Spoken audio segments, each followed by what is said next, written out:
آئیے قیامت کے دن کا خلاصہ دیکھتے ہیں۔ یہ آپ جانتے ہیں اسلامی عقیدے کا ایک بہت ہی بنیادی تصور ہے، یعنی ہر انسان کی روح کے لیے عدالت کا وہ آخری دن۔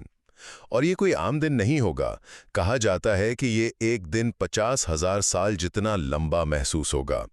تو پہلی بات جو سمجھنے کی ہے وہ ہے اس دن کی ہیبت اور وسعت۔ ذرا تصور کریں، آسمان پھٹ جائیں گے اور 70,000 فرشتے جہنم کو کھینچ کر میدان محشر میں لے آئیں گے، یعنی وہ جگہ جہاں سب کو فیصلے کے لیے جمع کیا جائے گا۔ دوسری بات یہ ہے کہ یہ معاملہ انتہائی ذاتی ہوگا، مطلب آپ کا حساب بالکل اکیلے ہوگا۔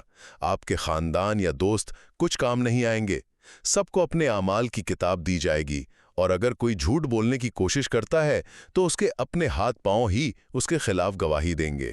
کوئی بچنے کا راستہ نہیں ہوگا۔ اور آخر میں تیسری بات، وہ ہے آخری آزمائش، یعنی پل صراط کو پار کرنا۔ یہ جہنم کے اوپر ایک پل ہے جو بال سے باریک اور تلوار سے تیز بتایا جاتا ہے، اور یہاں آپ کے اعمال کے وزن سے زیادہ آپ کے ایمان کی مضبوطی دیکھی جائے گی۔ وہی فیصلہ کرے گی کہ آپ کامیاب ہوتے ہیں یا نہیں۔